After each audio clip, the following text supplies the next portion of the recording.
오늘 하나님께서 우리에게 주시는 말씀은 갈라디아서 5장 28절 말씀부터입니다.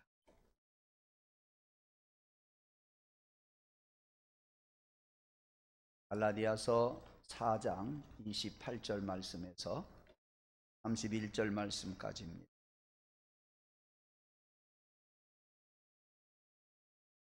제가 받들어 읽겠습니다. 형제들아, 너희는 이삭과 같이 약속의 자녀라.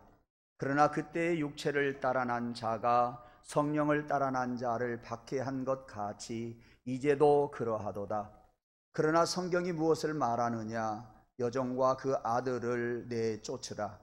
여종의 아들이 자유 있는 여자의 아들과 더불어 유업을 얻지 못하리라 하였느니라. 그런즉 형제들아, 우리는 여종의 자녀가 아니요 자유 있는 여자의 자녀니라. 아멘.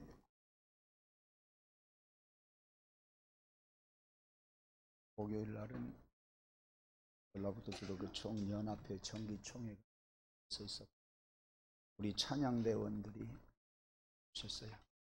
많이 나오셨어요. 그래서 제가 흥분이 많이 됐습니다. 찬양을 하고 테너 우리 김 선생님이 곡창을 했어요. 회중 속에서 앙콜이라고 서너 분 이야기를 하고 예배 시간에 안에 보니까 예배가 아니고 회의 전에 했고, 그래서 제가 사회를 보면서 무슨 이야기 했냐, 주일날 우리 교회 오면 그 찬양과 그 독창을 매주 들을 수 있다고 제가 그렇게 이야기를 했어요. 무슨 말씀을 드리고 싶어서 그러느냐면, 찬양을 더 듣고 싶은 사람들, 목사님, 장로님들이 있었는데 우리는 매주 이 찬양을 듣고 은혜 받고 말씀 듣잖아요. 그렇죠? 우리 한번 따라합시다. 나는 행복한 사람이다. 나는 행복한 사람이다. 옆에 계시는 분에게 당신은 행복한 사람입니다. 영원히 행복하십시오. 감사합니다. 그런 적이 있었습니다. 굳이 설교 시간에 이런 이야기를 한다고 하는 것이 제 마음에 그렇게 내키지는 않았지만 지금 안 하면 또 못하게 생겨 말씀드렸습니다. 오늘 또 하나님께서 저와 여러분에게 세미한 음성 들려주시기를 간절히 원합니다. 오늘 본문에 보면 두 아들 이스마엘과 이삭 이야기가 나옵니다. 그들은 아브라함의 아들이지요. 이 큰아들 이스마엘과 작은아들 이삭은 14살 차이이지만 이복 형제입니다. 몸종 하갈에게서 난 이스마엘, 그리고 14년 후에 본처 이삭에게서 난 이삭, 사라에게서 난 이삭. 여러분이 이 내용은 잘 아실 겁니다. 이스마엘이라고 하는 아들은 아브라함이 믿음이 아직 성숙하지 못했을 때 난 아들이요, 이삭이라고 하는 아들은 하나님이 약속해 주신 그 아들입니다. 하나님께서 일찍이 아브라함에게 고향을 떠나라 말씀하시면서 내가 너에게 땅을 주리라, 자손을 주리라, 그리고 너에게 아들을 주마, 이렇게 약속하셨습니다. 그래서 아브라함은 믿고 하나님을 쭉 따랐습니다. 1년, 2년, 7년, 10년을 따랐지만 하나님이 약속한 아들을 주시지 않는 거예요. 나이는 점점 들어가지요, 먹어가지요, 자기 힘은 약해지지요, 아내도 쭈글쭈글해지지요. 아무래도 아브라함과 사라는 이 길이 아닌가 보다. 아브라함도 그랬고 사라도 그랬고, 우리 의견이 딱 합치되니까 정말로 하나님의 뜻이 그것인가 보다 하고 생각해낸 것이 뭐냐? 여보, 우리에게 몸종 하갈이 있지 않습니까? 그 여자 있으니까 그 여자에게 가서 자식을 낳도록 하시오. 두 부부가 합의하에 하갈과 동침해서 아기를 낳게 됩니다. 그들은 분명히 하나님의 뜻이라고 생각을 했을 것입니다. 그러니까 몸종을 씨바지로 이용해서 아이를 낳았는데 이게 바로 이스마엘입니다. 참으로 불행한 아이지요. 왜? 하나님께서 주심하고 한 자식이 아니에요. 사람들에 따라서, 사람의 생각을 따라서 난 자식이에요. 그래서 이스마엘은 불행하게 살았어요. 냉철하게 하나님은 이 아브라함에게, 다시 말하면 사라에게 이삭을 버리라 했어요. 몸종 하갈에게서 난 이스마엘을 버려라. 그런 말씀을 듣고 아브라함은 이스마엘을 또 이스마엘을 낳았던 딸, 그러니까 모자간의 이를 바라보면서, 아브라함을 바라보면서 거의 사라져 가버리고 맙니다. 생전 처음으로 농장이라고 하는 곳을 갔던 아이가 있어요. 생전 처음으로 양떼를 보았지요. 이 4살 난 아이가 양이 너무나 귀여운 거예요. 가까이 가도 양이 도망 안 가고, 가까이 가서 만지려고 해도 안 도망가는 거예요. 용기를 내서 양을 한번 했어요. 몸을 만져보니까 부들부들하니 너무나 좋은 거예요. 이 소년이 엉뚱한 소리를 합니다. 뭐라고 하느냐? 사람들이 담요를 뜯어다가 너희에게 옷으로 입혀주었구나. 그렇게 얘기를 합니다. 여러분, 그 정도 생각했다고 한다면 뭔가 이상한, 아무리 아이인데 이렇게 생각할 수 있을까? 엉뚱한 생각을 했어요. 이런 아이에게 어떤 사람이 묻습니다. 왜? 하도 이상하니까. 너 동생 있니? 라고 물으니까 없어요. 너 동생 갖고 싶지 않니? 안 갖고 싶어요. 그러나 아저씨, 내 동생이 어떻게 하면 이 세상에 태어나는 것을 저는 잘 알고 있어요. 그래, 그게 뭐니? 우리 엄마에게요, 달콤한 음식을 주면 그 음식을 많이 먹고 몸이 뚱뚱해져서 아기를 낳을 수 있을 거예요. 그렇게 대답을 하더랍니다. 이제 이 아이가 어떻게 될 것 같습니까? 그런 행동을, 그런 생각을 하고 있는 아이가 엄청 똑똑한 것 같은데요, 문제가 있어요. 이 애는 지금 자기 부모들에게 귀찮은 존재라고 생각을 해요. 왜 그랬느냐 하면, 너는 왜 동생을 갖고 싶지 않니? 엄마 아빠는요, 나 하나만으로도 귀찮게 생각을 해요.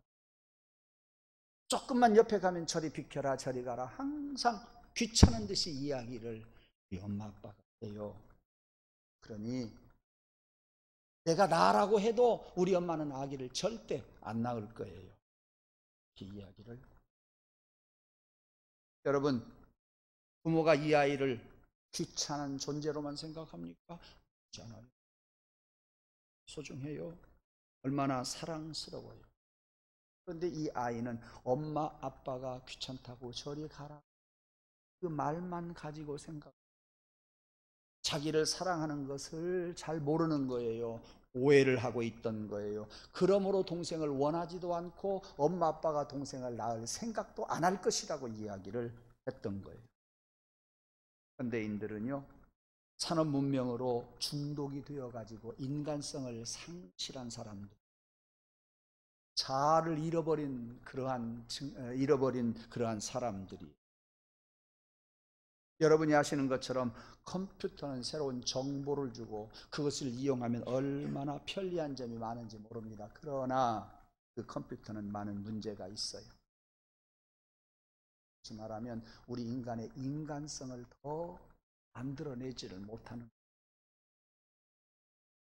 텔레비전도 그렇고요, 핸드폰도 그렇습니다. 그런 면에서 텔레비전, 핸드폰, 그리고 우리는 그렇게 긍정적이지는 않습니다. 기계가 사람들의 인간성을 다 잡아먹고 말았어요. 산업혁명 이후에 산업 문명이 발달되면서 직장에 가서 하는 일이 맨날 똑같은 일, 옆에는 똑같은 사람이 앉아있죠. 옆에는 똑같은 사람이 계속하고 있어요. 인간성이 상실되면서 직장에서도 고독을 느껴요. 불행을 느껴요. 마음속에 공허함이 있어요. 집에 왔다가 회사 갔다 왔다 갔다 하지만 사실 마음속으로는 방황하는 것이 오늘 현대인들입니다. 그래서 이 아이가 엄마의 사랑, 아빠의 사랑을 알아야 되는데 잃어버리고 자기를 귀찮은 존재로만 생각하듯, 산업 문명으로 인해서 많은 사람들이 할 일은 하고 행복하게 사는 것 같지만 마음을 채워주지 못하는 불안함과 고독과 공허함, 그리고 방황하는 일들이 있습니다. 한마디로 나의 참됨이 무엇이냐, 나의 참된 자아가 무엇이냐, 그것을 찾아야. 이 4살 먹은 아이가 엄마의 사랑을 찾아야 하듯 나의 나됨을 찾아야 돼요. 나의 정체성을 찾아야 돼요. 참된 자아를 찾아서 가야 돼요. 귀찮다고 말하는 엄마 아빠 그 소리만 듣고 실망하지 말고, 아무리 그래도 우리 엄마는, 우리 아빠는 나를 죽어도 사랑하고 나를 끝까지 사랑하시는 분, 그것을 알게 되면 나의 소중함을 알게 될 것입니다. 사람마다 우리 인간의 그 정체성을 찾아야 해요. 자아를 찾을 수 있어야 돼요. 나를 찾아야 된다, 그 말씀이에요. 그런가 하면 아브라함의 둘째 아들 이삭이 있습니다. 그 이삭은 아브라함과 사라가 바라고 고대하고 소원하고 기다렸다가 낳은 아들이에요. 이삭은 절대 우리 어머니 아버지가 귀찮은 존재라고 생각을 안 했을 것이라고 저는 생각을 합니다. 볼 때마다 기다렸던 그 자식, 소원했던 그 자식, 하나님이 약속하신 대로 주었던 그 자식, 얼마나 소중했겠습니까? 그런데 하나님께서는 참 이상하게도 아브라함과 사라가 원하는 시간에 그 자식을 주시지 않았어요. 그 말씀을 하신 지 25년이 지난 뒤에서 자식을 주었어요. 25년 동안 그 부부는 기다리면서 늙어갑니다. 아내가 단산을 했습니다. 이제는 인간적으로 다 끝났다라고 생각하기에 충분했고, 그 생각을 한 지가 벌써 오래였습니다. 그런데 어느 날 이렇게 25년이 지난 다음에 하나님께서는 아브라함과 사라에게 찾아와서 네가 내년에 아들을 낳을 것이다. 나는 전능하신 하나님이다. 너는 내 앞에서 온전해라. 내년에 네 아내가 아들을 낳을 것이다. 사람이 생각할 수 없는 말씀을 하시는 거예요. 근데 가만히 생각해 보세요. 아브라함과 사라가 아기를 낳을 수 있는 가임기에 임신해서 낳았다고 한다면 이 이삭을 하나님이 주셨다고 생각할까요? 하나님이 주시지 않았다고 생각할까요? 없어요. 자기의 능력으로 낳았다고 생각을 했을 거예요. 그래서 하나님은 그들 스스로가 다 포기해버린 다음에 25년이 지난 다음에 가임기가 이미 끝난 지 오랜 다음에 하나님이 아들을 주심하고 이야기를 하셨던 거예요. 내가 난 것이 아니라 하나님이 낳게 해주셨구나. 그것을 알게 하시기 위함이 아닌가, 저는 그렇게 생각을 합니다. 이러고 보니 아브라함은 생각하기를 4년 전 뭘라고 아기를 낳던가, 뭘라고 자발을 떨었던가, 뭘라고 내 아내 사레와 그런 이야기를 했던가, 이스마엘 낳은 것을 이제는 후회를 하게 됩니다. 그렇지 않겠어요? 그건 어떻게 사라가 가임기가 아닌데도 아기를 낳을 수 있을까라고 생각하면서 이거 생각해요. 부부가 있다고 해서 한 생명을 탄생시킬 수 있어요? 사실 못해요. 결혼하니까 아기들 낳으니까 내가 낳았다 그러지만 이게 사람이 하는 일이냐 그 말이에요. 사람이 하는 일이 아니란 말이에요. 제가 가끔 말씀드렸어요. 수많은 남자들 중에 내가 남편을 택해서 결혼을 했고, 수많은 여자들 중에 남편은 내 아내를 선택해서 결혼을 했기 때문에 이 자식이 나왔어요. 자식이 난 것도 생각해 보면 너무나도 기적이에요. 사실은 사람이 나는 것이 아니라고 하는 것을 우리가 알아야 됩니다. 보내야 된다 그 말이요. 하나님이 생명을 보내야 된다 그 말씀이에요. 예. 그렇게 해서 이삭이 왔는데 이삭이 태어나고 보니까 아브라함은 덜컥 내가 왜 14년 전에 이스마엘을 낳았을까? 잘못했네 라고 생각을 했어요. 여기서 우리는 소중한 하나님의 말씀을 들어야 하겠습니다. 여러분, 이 말씀을 들으시고 잊지 않기를 원합니다. 어린이 주일을 맞이해서 여러분의 자녀 손들이 어떠한 존재인가 하는 것을, 그들의 정체성을 여러분들이 알기를 주님의 이름으로 먼저 축원합니다. 자녀는요, 아브라함의 자녀만, 아브라함의 아들 이삭만 이렇게 기적적으로 태어난지 아세요? 그렇지 않다 그 말이에요. 오늘 본문은 그것을 말씀해 주고 있어요. 이삭만 기적적으로 태어난 것이 아니라 너희들의 자식들도 기적적으로 태어났단다. 아멘. 너희들의 손자들도 기적적으로 이 세상에 태어났단다. 아멘. 예. 바로 여기서 하나님은 말씀하고 계시는 거예요. 뭐라고? 우리 모두의 자녀들 최고의 축복이라. 하나님이 나에게 자식을 주셔서 내가 최고의 복을 받았다고, 우리의 능력으로 낳은 것이 아니라 하나님이 보내주셨다고, 우리에게 하나님은 그것을 가르쳐 주신다 그 말씀이에요. 이렇게 하나님이 아브라함에게 주시는 최고의 축복이고, 어쩌면 아브라함의 삶의 의미가 이삭이에요. 어쩌면 우리 자식들이 내 삶의 의미예요. 그렇다고 한다면 우연하게 이 세상에 온 자식들이 아니라 하나님이 보낸 자식, 내 삶의 의미라고 하는 것을 생각해 보면 자식들은 내게 가장 큰 복이다. 자식들은 내게 가장 큰 축복이다. 내 생애에 큰 의미가 된다. 네. 우리는 충분히 이러한 신앙 고백을 할 수가 있습니다. 그러니 그 자식들과 손자들은 최고의 선물이라는 거예요. 그래서 우리에게 주신 자녀, 이 속에 하나님의 많은 말씀들이 이렇게 저렇게 담겨져 있어요. 자식들을 바라보면서 이 모양 저 모양의 말씀들이 여러분의 가슴 속에서 하나님의 말씀이 들려지기를 간절히 소원합니다. 어느 장로님 가정에서 이런 일이 일어났어요.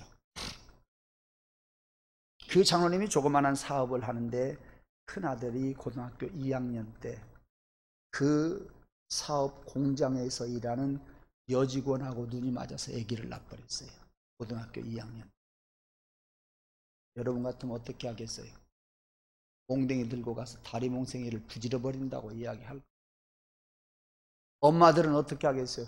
여보 이 일을 어떻게 해요? 이 녀석아 어쩌다가 이렇게 됐어 하고 막 여기저기 뛰어다니면서 안절부절할 거예요. 그 장로님이요, 뻘뻘 뛰는 거예요. 뭐가 그렇게 힘들어? 뭐가 그렇게 힘들어? 여보 가문망신 시켰잖아요. 이 일을 어쩌면 좋아요? 어떻게 하겠다고 그래요? 어떻게 했으면 좋겠어요? 아내는 이야기합니다. 장로님 편하게 이야기합니다. 뭐가 똑똑 위반 좀 했네. 내 자식 똑똑하네. 결혼을 시켰어요. 왜 그랬냐고요? 잘 들어요. 사실 이 장로님이요, 30살 때까지 방탕한 생활을 했어요. 술 마시고 담배 피고 못된 짓 골라서 하고, 대단히 죄송해요, 국제 성병에 걸렸어요. 그래서 몸이 썩어가는 병이 걸려버리고 말았어요. 오랜 동안 치료를 받고 겨우 병 고친 다음에 이 아내하고 결혼을 했어요. 여러분, 그렇게 성병 걸려서 몸이 썩어져 가는 병을 걸렸다가 치유를 받아 아기가 바로 태어났겠어요? 또 10년이 있는 거예요. 어쩔 수 없이 그는 손들고 예배당에 나왔어요. 예수를 믿은 지 얼마나 되었는지는 모르지만 어느 날 예배 시간에 온 몸에 불덩이 같이 막 열이 나는 거예요. 그런데 괴롭지를 않아요. 열 나는데도 보대끼지를 않아요. 온 몸에 열이 났어요. 그런데도 아무렇지 않았어요. 여러분, 그 뒤로 아기가 태어났어요. 중요한 의미잖아요. 하나님이 내 죄를 용서해 주셨구나. 내 죄를 용서해 주신 그 증거로 자식을 주셨구나. 예, 그 장로님은요 너무너무도 기뻤어요. 나중에 물론 장로가 되었지만 이렇게 자식을 주신 것은 큰 축복이요, 나의 죄를 사해 주신 하나님의 은혜라고 감사했어요. 그래서 어떻게 한 줄 아세요? 그 이듬해 또 아기 낳고요, 그 이듬해 또 아기 낳고요. 우리 교회 누구보다도 더 빨리빨리 아기를 낳았어요. 몇을 낳느냐? 연년생 5을 낳았어요. 아이고, 엄마 힘들었겠다, 그런 생각을 해냈죠. 지금 너무나 감사한 일이었다고 생각합니다. 누가? 장로님. 그 감사가 너무도 커서 오늘 이렇게 고등학교 2학년 자식이 그런 짓을 했어도 이 장로님은 스스로 생각해, 부전자전이지 뭐, 혼자만 그렇게 생각하고 아내에게도 이야기도 못했겠지요. 부전자전인데 뭐 그만하면 괜찮아, 이렇게 생각을 했어요. 여러분, 놀라운 이야기잖아요. 30살에 결혼을 했는데 10년 동안 애기 못 낳고 40이 넘어서 애기를 낳고만요. 보니까 40이 넘어서 애기를 연년생 5을 낳았어요. 여러분, 이것처럼 또 큰 기적이 어디가 있겠습니까? 네. 어찌 그 극적인 기적이 그들에게만 일어났느냐? 그게 아니라 그예요. 이 이야기가 그 집의 이야기만 국한된 이야기냐? 아니라 그 말이에요. 이 국한된 이야기가 그들의 가정 이야기가 아니라 우리들의 가정 이야기다. 나는 방탕하지 않았지만, 나는 결혼하자마자 아기를 낳았지만 아기를 낳은 것 그 자체가요, 가만히 생각해 보면 기적 중에 기적이라고 하는 것을 우리는 인정할 수 있어야 돼요. 왜? 하나님이 보내서 왔거든요. 부부에 의해서 온 것이 절대 아니라는 이야기입니다. 모든 자녀들이 다 하나님께서 개입하셨기 때문에 하나님의 큰 은혜로 태어났단 말씀이에요. 기적적으로 태어났어요. 태어나서 기적적으로 지금 자라고 있어요. 그것을 우리가 알아야 돼요. 그것을 인정해야 돼요. 하나님이 보내서 온 것을 우리는 아멘으로 고백해야 돼요. 거기에서 자녀들을 다시 보게 됩니다. 거기에서 사람의 능력을 알게 될 것입니다. 예. 그러므로 우리는 기도해야 돼요. 기도하고 응답받아야 돼요. 기도하고 응답받고 자식을 낳을 수 있어야 된다는 말씀이에요. 자녀는 하나님이 큰 복을 주신 결과예요. 하나님이 기적적으로 주신 은혜예요. 내게 선물로 주신 것이라 그 말씀이에요. 내게 주신 모든 선물 중에서 가장 큰 선물, 그것이 우리 아들들이요, 우리 자식, 우리 딸들입니다. 그것이 우리 손자들이요. 예, 그렇다 그 말이에요. 가장 큰 선물이에요. 이렇게 자식을 알아야 돼요. 자식에 대해서 부모가 이렇게 고백할 수 있어야 돼요. 자아도 발견해야 되지만 우리 아들, 딸도 발견해야 돼요. 엄마, 아빠가, 부모들이 발견해야 된다니까요. 내가 누구냐? 네가 누구냐? 부모들이 누구냐? 자식들이 누구냐? 자녀가 누굽니까? 여러분 한번 생각해 보세요. 하나님 앞에서 과연 자녀들이 누구일까요? 하나님의 사랑을 몽땅 받고 있어서 이 세상에 온 존재들이 자식들이에요. 네. 하나님의 사랑으로 이 세상에 온 저들이 자식들이라니까요. 나의 사랑보다도 하나님의 더 큰 사랑이 저들 속에 담겨져 있단 말이에요. 그러므로 자식이 누구냐? 과연 자식은 누구냐? 가족들 앞에서 사랑을 받는 존재예요. 부모에게 사랑을 받는 존재일 뿐만 아니라 가족들에게 사랑을 받는 존재예요. 친구들에게 사랑을 받는 존재예요. 주변의 많은 사람들로부터 사랑을 받는 존재라 그 말이에요. 이것을 우리는 물으면서 비로소 인간은 태어나는 것을 알아야 돼요. 사랑받는 존재라고 하는 이 사실 하나가 사람을 사람 되게 합니다. 사랑받는 아이가 사람 되는 것이에요. 사랑받지 못하는 사람은 사람이 될 수가 없어요. 사랑받는 아이가 사람 되게 합니다. 사랑 먹고 사는 것이 사람이다, 그 말씀이에요. 문제아들이 얼마나 많이 있어요. 왜 문제아가 생기는 겁니까?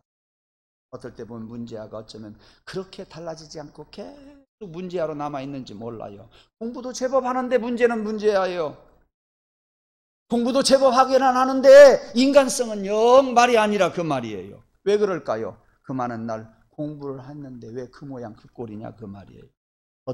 더듬어서 올라가서 보면 그 문제아는 어렸을 때 사랑을 받은 이 까닭이에요. 아버지, 어머니,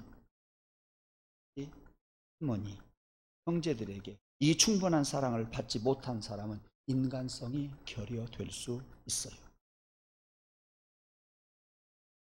이러한 인간성이 결여된 자,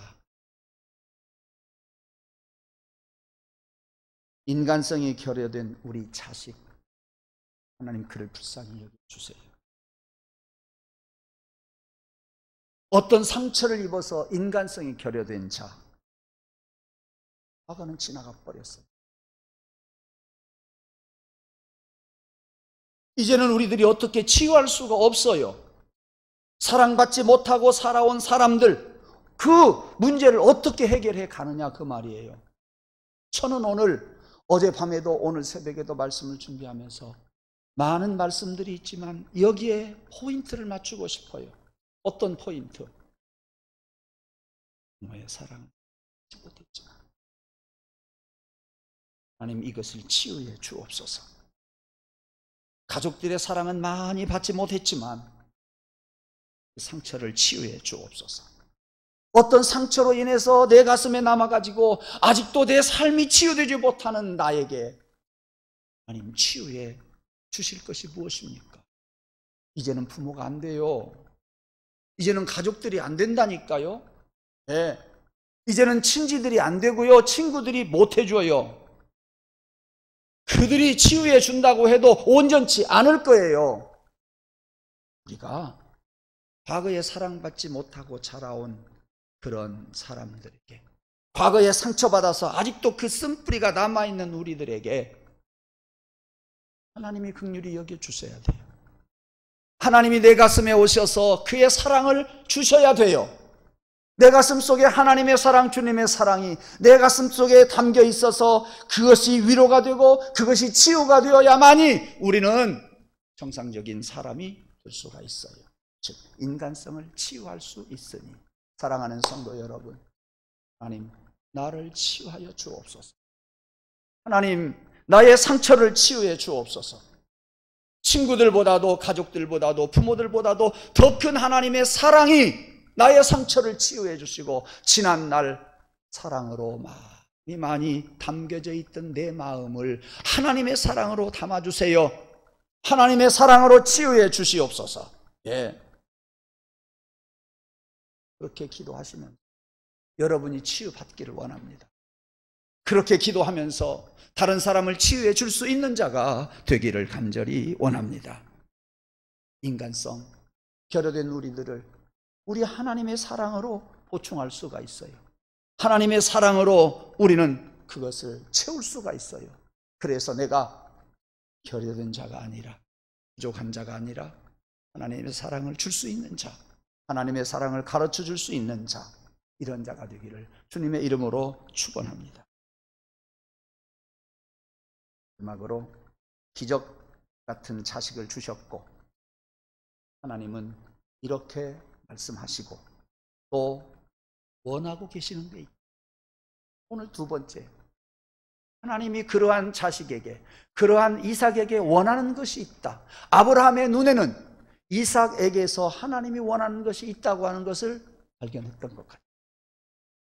여러분들도 이삭을 바라본 아브라함과 같이 여러분의 자녀들을 바라보면서 하나님이 여러분의 자녀들의 미래를 한번 무엇을 요구하시는지, 하나님이 자식들에게 미래를 주셨으니 그것을 여러분들이 바라볼 수 있는 신앙이 있기를 원합니다.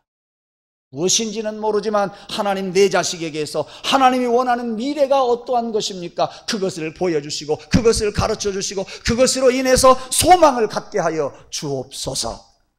예, 자식을 사랑하는 것으로 끝내지 말고 내 자식의 미래를 하나님이 지금 계획하고 있다고 하는 걸 아십시오. 하나님의 계획이 내 자식 속에 있음을 여러분들이 깨달으시기를 바랍니다. 그리고 그것을 보시기를 원합니다. 예. 하나님은 부모에게 자식의 미래를 바라보라고 말씀하십니다. 하나님이 약속한 자녀, 이 자녀와 함께 무한한 미래, 무한한 복된 미래, 이거를 내다볼 줄 아는 그런 믿음과 그런 마음이 자식들에게 큰 복이 될 줄로 믿습니다. 왜요? 그 자식의 미래가 있기 때문에 부모는 그 자식을 바라보면서 기뻐할 수 있어요. 감사할 수 있어요. 그 미래가 있기 때문에 기다릴 수 있어요. 미래가 있기 때문에 그 자식에게 소망을 두고 갈 수가 있어요. 그 소망을 가지는 부모의 마음이 자식에게 또 고스란히 가슴속에 전해지고 사랑이 전해지게 될 줄로 믿습니다. 하나님의 미래를 바라보는 자, 부모는 그 자식을 사랑하게 되고 기다리게 되고 소망을 갖게 되고, 그것을 알고 있는 부모의 사랑을 자식들이 맛보면서 부모를 더 의지하고, 예, 그렇게 해서 부모와 자식 간의 아름다운 관계가 계속 더 많아지고 승화되기를 주님의 이름으로 축원합니다.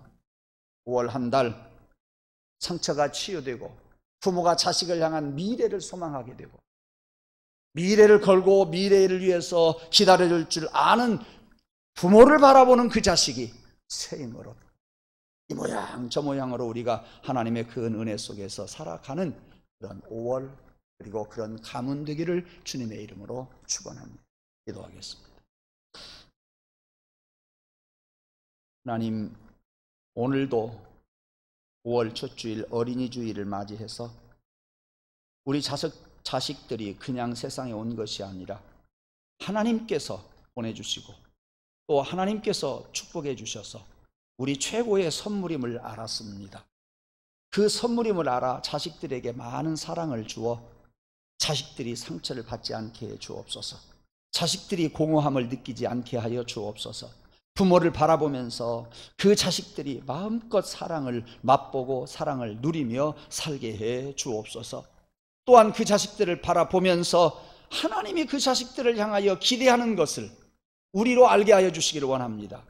자식마다 하나님이 고대하고 있는 것임을 부모들이 알고 그것을 바라보면서 기뻐하고 즐거워하며 소망을 가지고 기대를 가지고 자식들을 바라보고 기도하는 부모들 되게 해 주옵소서.